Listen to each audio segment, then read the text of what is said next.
Друзья, приветствую вас! Это воскресный обзор. По многочисленным заявкам подписчиков провожу воскресный обзор, прогноз на неделю валютных пар, что ждать, куда пойдет движение и какие сценарии наиболее вероятны. Так, друзья, давайте начнем с евро-доллара, нашей самой могучей, самой всеопределяющей валютной пары. Вот это недельный таймфрейм. Что получается у нас, исходя из недельного таймфрейма? Вот в марте, когда был вот этот обвал, здесь произошло движение, которое придало евро к доллару импульс. Если ничего не случится экстраординарного, цель завершения этого импульса 1,23. То есть сейчас вот со второй волной, или с третьей волной коронавируса, как заявляют в Соединенных Штатах, создалась угроза того, что вот это движение будет сломано и пойдет корректирующий откат. Ранее были сигналы, которые связаны с пробитием 1,1790 и потом 1,1690. Это два ключевых уровня, которые при пробое в евро-долларе должны были привести к снижению и движению, если не к паритету, то хотя бы на 1,13. Но этого не произошло. Вот здесь события, которые развернулись в октябре, они указывают на то, что евро достаточно силен к доллару. Да, есть определенные моменты, которые связаны с тем, что по ряду критериев экономика Соединенных Штатов восстанавливается быстрее экономики еврозоны. Но есть здесь и обратная сторона. Дело в том, что для того, чтобы ускорить это восстановление и облегчить работу американскому бизнесу, что нужно? Нужно, во-первых, создать условия, оптимальные для проведения коммерческой деятельности и производства. В США эти условия есть, но с некоторой оговоркой.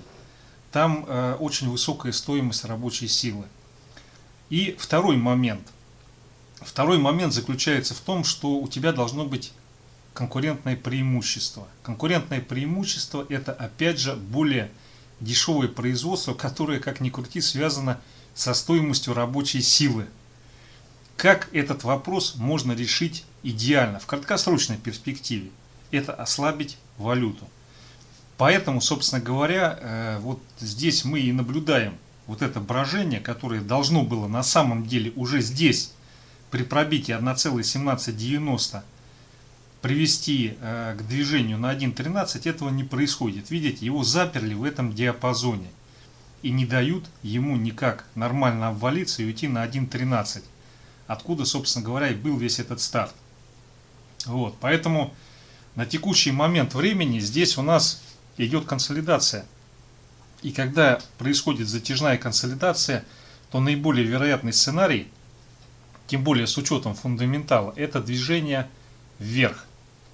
Но на прошедшей неделе не произошло вот этого рокового пробоя 1,19 и 1,20. Немножко покололи и потом вернулись опять в этот же диапазон.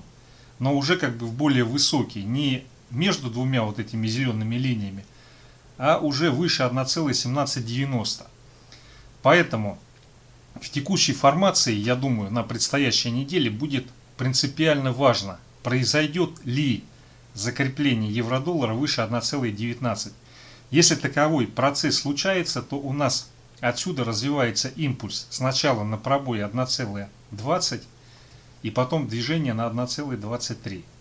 В том случае, если мы все-таки пробиваем 1,1790 и начинаем здесь торговаться, то это будет указывать на тот момент, что евро-доллар будет либо длительное время болтаться зажатым между 1,1640 и 1,1790, или попытается пробить вот этот демаркационный диапазон и уйти на 1,13. Если такое произойдет, то тогда да, получается, что ситуация сложилась таким образом, что евро будут гасить.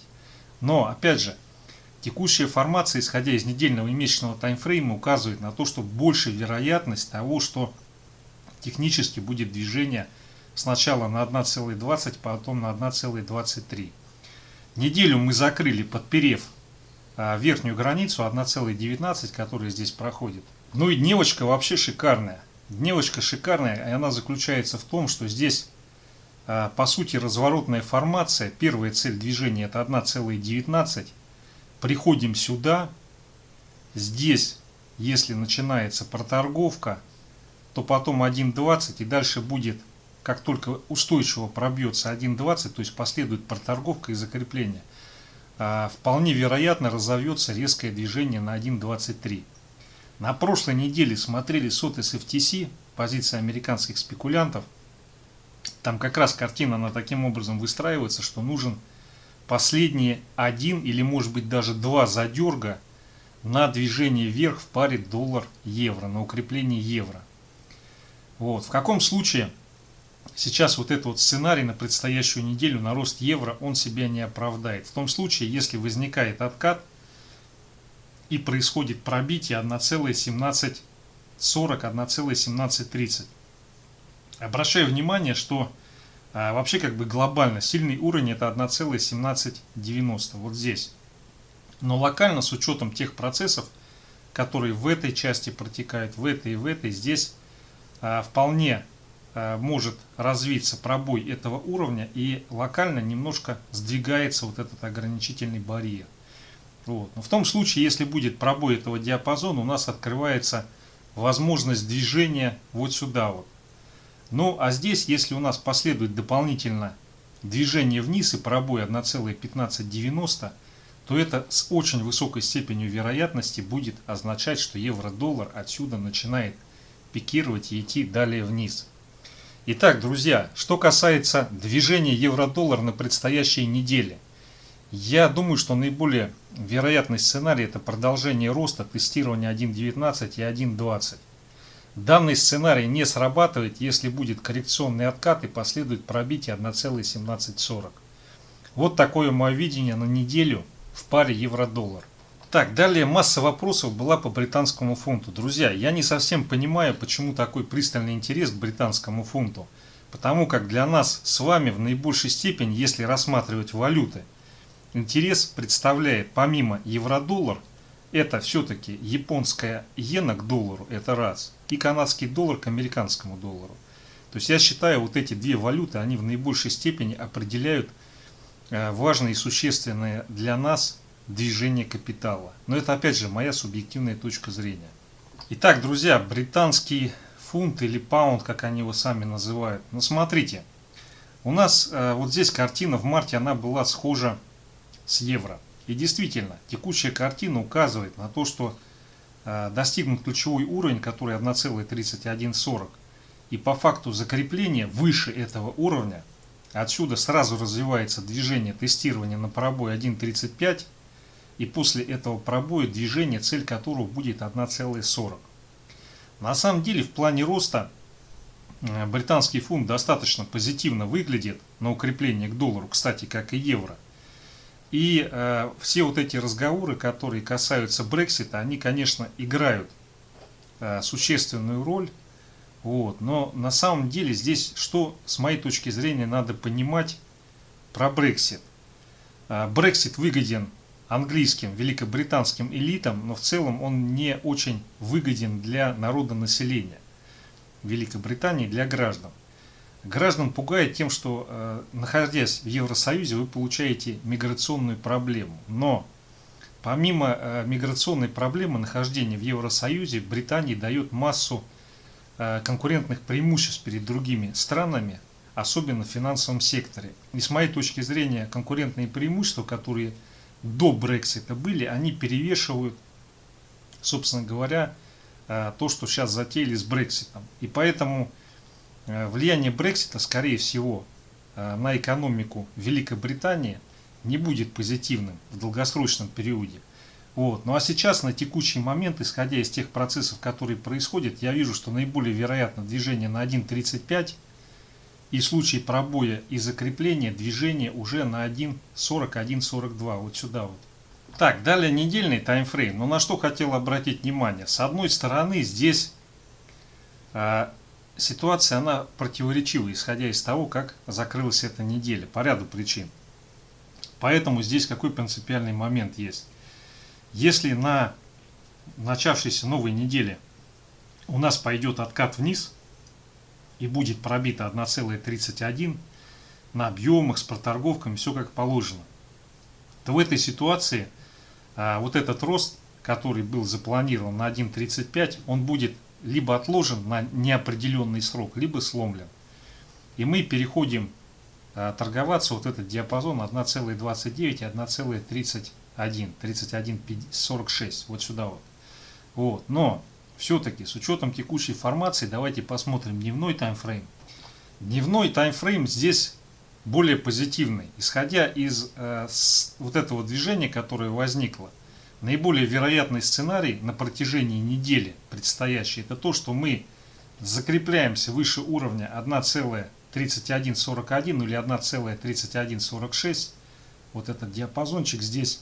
И по факту этого закрепления, даже если будет небольшой задерг с целью тестирования 1.31, но не произойдет его пробитие, мы отсюда увидим движение, и цель этого движения будет находиться вот здесь 1,3350 и потом тестирование на пробой 1,35. Вот я думаю, высока вероятность того, что на предстоящей неделе мы увидим движение вот сюда 1,3350. Это произойдет, если не будет пробития 1,31. Если происходит пробитие 1,31 и начинается проторговочка или выходят большие объемы, у нас отсюда развивается движение, цель которого будет 1,29.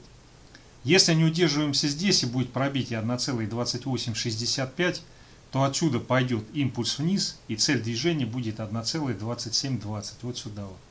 Таким образом, у нас начало недели, я так думаю, будет определяющее, если не произойдет пробоя вот этого значения и не пойдет закрепление под сильным уровнем вот здесь вот. Ну, то есть проторговка в течение нескольких, одного, двух, трех дней под сильным уровнем. То наиболее вероятный сценарий это движение к тем целям, которые я только что обозначил.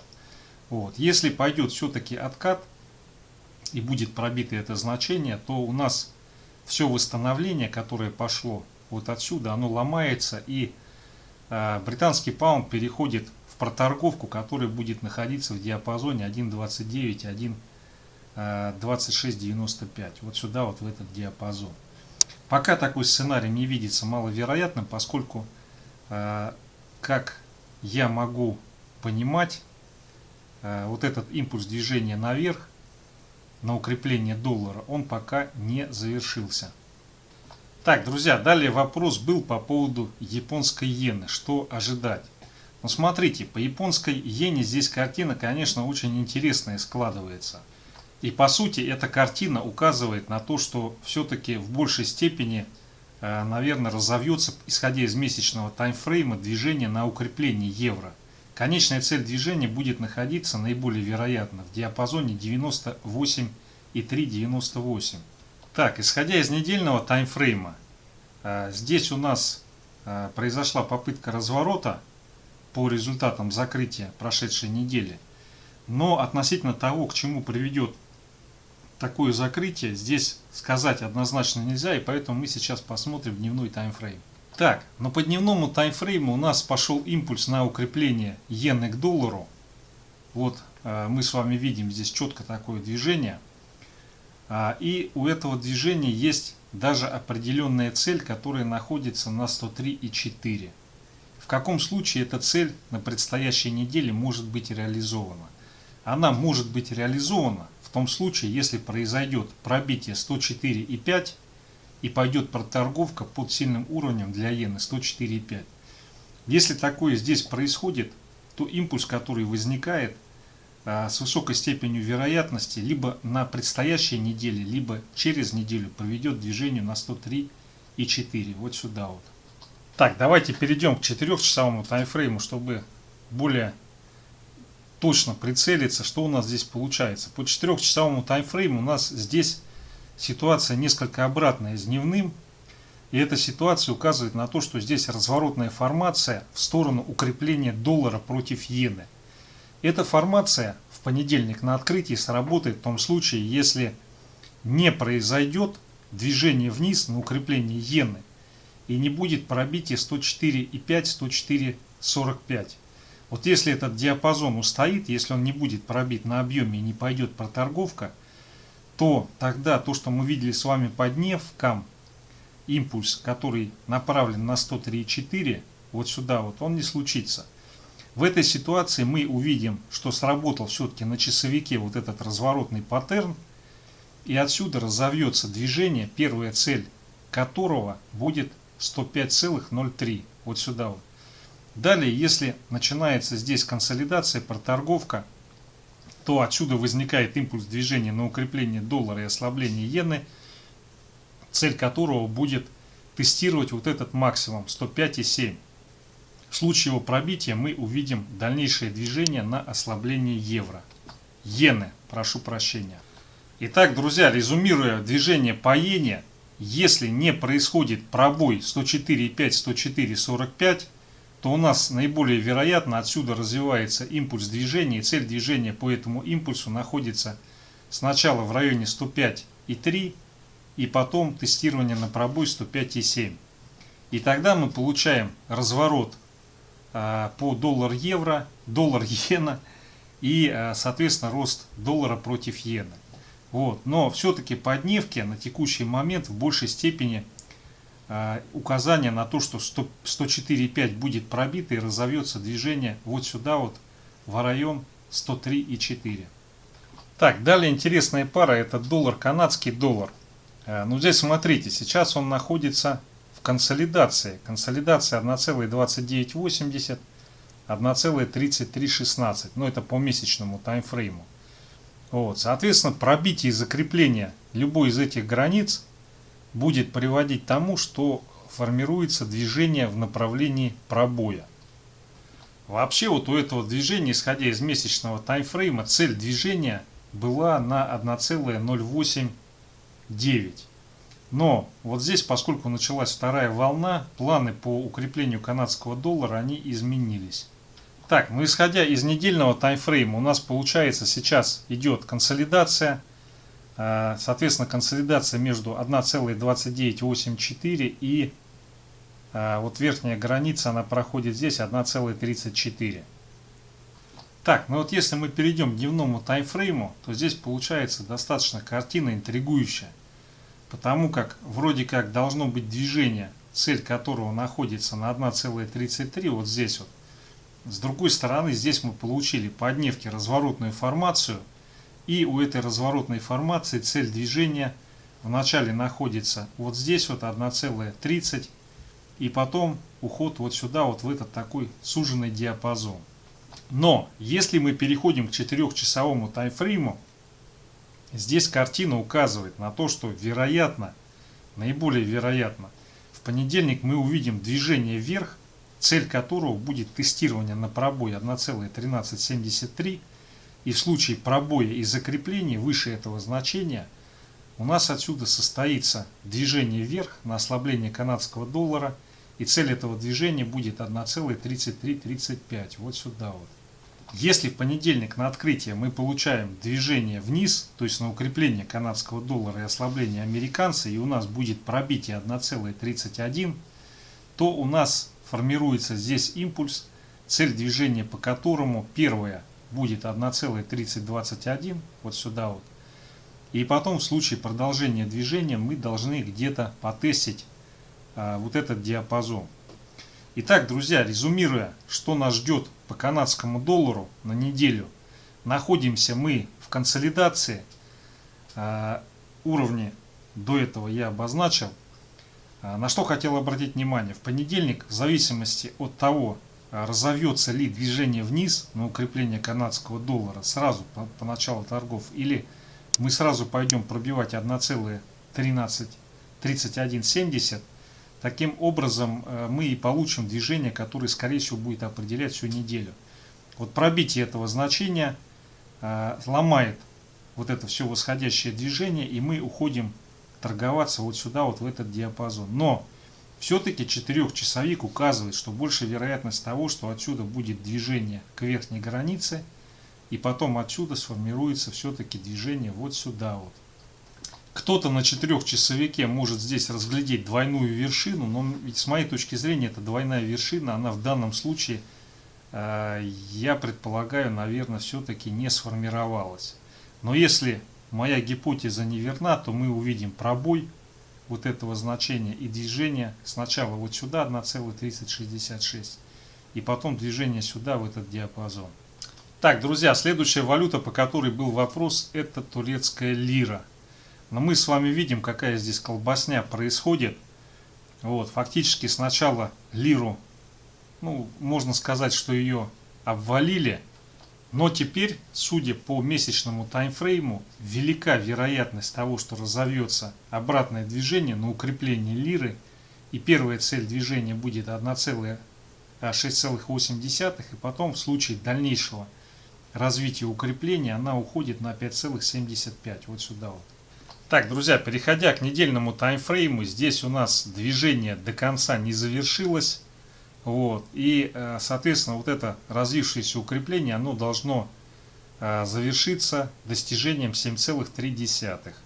Но какой здесь есть момент? Этот момент заключается в том, что вот это все движение на укрепление лиры, недельный таймфрейм, недельная свеча, оно происходило на пониженных объемах.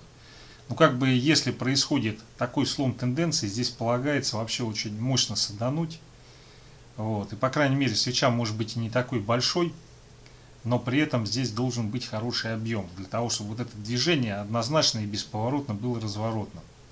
Вот, поэтому, исходя, конечно, из недельного графика, вот эта конструкция, она может быть сделана для того, чтобы ввести в заблуждение на предмет дальнейшего укрепления лиры, которого не будет. Так, друзья, ну и вот дневной таймфрейм, я думаю, что по такого рода валютам можно и ограничиться. Что здесь примечательно? По сути, здесь у нас получается, что вот это движение, которое было на укреплению лиры, после ее такой значительной, ну, все-таки, я думаю, это значительное движение девальвации. Вот здесь разворотная формация и цель движения – это отскок и возврат на 8,39. Вот. В каком случае этого не произойдет, и мы действительно получим дальнейшее укрепление лиры к американскому доллару, это случится, если отсюда развивается движение на пробой 7,55, после этого отрабатывается 7,40 и 6,88. Если нужна определенность, в каком направлении пойдет движение, достаточно, я думаю, понедельник посмотреть, как будут развиваться события. Если понедельник не продолжается движение вниз и пробой вот этих значений, то наиболее вероятно, что мы получим здесь консолидацию и отсюда отскок, у которого конечная точка движения будет находиться вот здесь. Вот. Но как только здесь начинает формироваться консолидация и отсюда начинается отскок, то первая часть движения, первый импульс, куда приводит, это 7,96. Далее, если здесь возникает проторговка и закрепление выше этого значения, отсюда развивается следующий импульс, цель которого 8,46. Резюмирую по турецкой лире. На предстоящей неделе здесь все-таки в большей степени похоже на то, что вот этот вот отскок на укрепление турецкой лиры, ну, снижение доллара к турецкой лире, он будет нейтрализован и пойдет движение на, по крайней мере, хотя бы отскок дохлой кошки вот сюда вот или вот сюда вот на укрепление доллара к лире. Есть ряд признаков, почему лира таким образом себя может повести. Вот эта гипотеза не срабатывает, если у нас идет движение вниз на укрепление лиры против доллара и пробитие 7,55. Если таковое происходит, то у нас цель движения находится на 7,40. Вот сюда вот. Так, друзья, ну далее украинская гривна. Смотрите, вот здесь какой есть момент. Вот это вот движение, которое произошло на ослабление гривны, оно сейчас может получить обратный откат и укрепление лиры. Гривны, прошу прощения. Первая цель движения это 27,45, вот сюда вот, и потом 27, вот сюда вот.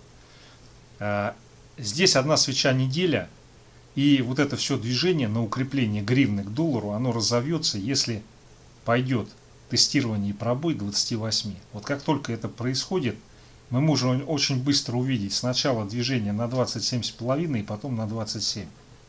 Но дневной таймфрейм, свеча здесь один день, он немножко на другое указывает. Он указывает на то, что вот это движение по укреплению гривны к доллару, оно завершилось. Вот, поэтому здесь, конечно, есть существенное противоречие между недельным и дневным таймфреймом. Как нам быть, как нам принять решение, что же с ней будет? Здесь, в общем-то, это все можно сделать относительно несложно. Заключается здесь вся загадка в том, будет или не будет движение на пробой 28.07. Если такое движение формируется, вот идет этот откат, и мы пробиваем 28.07, то следующая цель движения будет направлена на 27.97. Вот сюда вот. И в случае пробоя мы уже можем увидеть укрепление на 27.7 и потом 27.5 и 27. Вот сюда вот. Дневной график указывает на то, что вот эта картина, которая на недельке, на укрепление гривны, она завершена. То есть по дневному графику здесь должен развиться отскок, и цель этого отскока как минимум 28.4, а в идеале движение 28.5 и 28.6. Вот, поэтому здесь, что касается гривны, можно принять решение только по факту начала движения и пробития уровней. Либо будет пробито 28.2, и мы увидим уход вот сюда вот, или же если будет пробито 28.05, то высока вероятность движения сначала сюда на 28, и потом следующий импульс движения 27.7, 27.6. Чем дольше будет находиться цена в этом диапазоне, тем больше вероятность того, что отсюда будет движение на ослабление гривны и роста доллара. Если будет пробит вот этот диапазончик сразу, то скорее всего мы уже на предстоящей неделе увидим движение на 27.7 гривны за доллар. Так, друзья, далее вот вопрос был по поводу курса узбекского сума к доллару. Беру недельный таймфрейм, потому что с моей точки зрения здесь, наверное, даже дневной рассматривать особого резона нету. Почему? Ну потому что это валюта, которая постоянно девальвируется. То есть вот на протяжении всего этого самого она падает и падает. Тут вообще беспросветно. Единственное, какой момент для игры здесь был, вот судя по месячному таймфрейму, это лето 2018 года. Здесь действительно о чем-то можно было говорить. А так, здесь, ну по сути, это валюта, в которой нельзя держать ни сбережений, ни инвестиций, судя по графику вот этому. Ну вот даже если дневку открыть, она такая чудесная, получается, как на евро-долларе минутка на Форексе. Вот. Ну что могу сказать? Ну мне кажется, тут, в общем-то, особо анализировать нечего, просто надо в долларах держать. Вот. Это следует как бы из графика движения данной валюты. Так, друзья, ну далее казахский тенге. Валюта, она в чем-то повторяет движение рубль-доллар, но здесь есть определенные особенности. Месячный таймфрейм.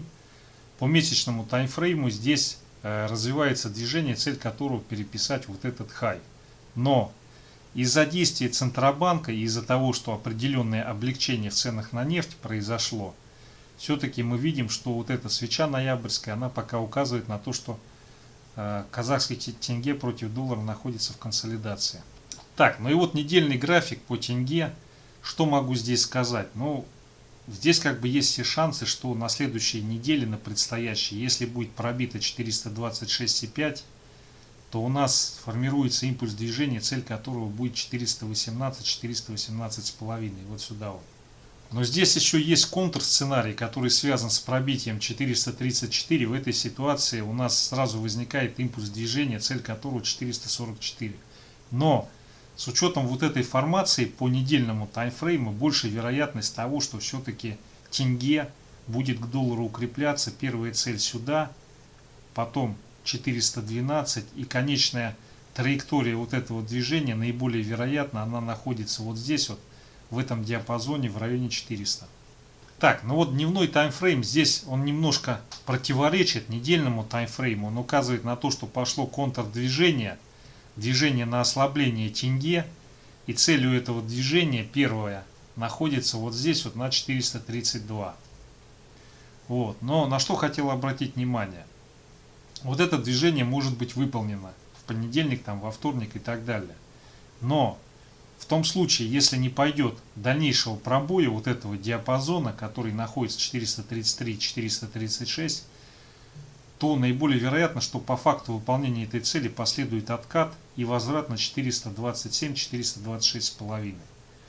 Вот. А в том случае, если сразу в начале недели мы увидим пробой 427 или по факту отработки вот этой цели возникнет корректирующее движение и откат к нижней границе, то здесь высока вероятность того, что будет на предстоящей неделе или на следующий пробой и движение на укрепление тенге. Цель этого движения будет находиться по дневному таймфрейму в районе 418-416, вот здесь вот. Резюмирую, по недельному таймфрейму, который до этого смотрели, по нему есть предпосылки к тому, что тенге будет укрепляться против доллара. По дневному таймфрейму здесь есть импульс определенный на ослабление тенге. По факту отработки этого импульса может возникнуть контрреакция, возврат на вот этот сильный уровень, который 427-426,5, и отсюда импульс на движение по укреплению тенге против доллара. Вот. Но все-таки по большей части по дневному таймфрейму больше факторов указывает на то, что вот это движение произойдет, а дальше посмотрим. Так, друзья, ну и вот южноафриканский рант или руант, не помню, как он там называется, вот, его очень часто приводят в пример того, что он предвосхищает движение рубля. Вот, но я на этот счет не думаю, что прямо такая есть существенная корреляция. Как бы все валюты, они между собой связаны. Но мне кажется, здесь все-таки в большей степени показателен именно канадский доллар и его движение. Итак, южноафриканский руанд. Здесь, так, все-таки южноафриканский рэнд. Так, ну что здесь? Произошел слом по факту девальвации, которая была очень сильное движение. Вот, вообще, вот то, что здесь произошло, конечная траектория этого движения находится вот в этом зеленом прямоугольнике. Вот, но на текущий момент вот это вот движение возвратное на укрепление рэнда против доллара, оно несколько притормозилось. Но переходя сразу к дневному таймфрейму, который здесь более показателен, на что хотел обратить внимание. Вот здесь у нас возникла консолидация внизу, вот в этом диапазоне. И в том случае, если на предстоящей неделе будет пробой значения 15,33, то мы отсюда получаем движение, цель которого как раз уйти вот в этот зеленый прямоугольничек. Если такового не будет, то вот эта вся проторговка, она приводит к тому, что формируется импульс тестирования на пробой 15.75, и по факту пробоя 15.75 цель движения будет 16.53. Вот сюда вот. С моей точки зрения, все-таки здесь больше факторов указывает на то, что будет ослабление рэнда против доллара. Вот. И мы на предстоящей неделе увидим движение сюда, а дальше по ситуации. Либо это будет коротенький задерг и потом откат к нижней границе, или если здесь он начинает торговаться, то это приведет к дальнейшему ослаблению рэнда. Так, друзья, ну это все. Я надеюсь, ответил на все вопросы, которые поступили по валютам. Спасибо.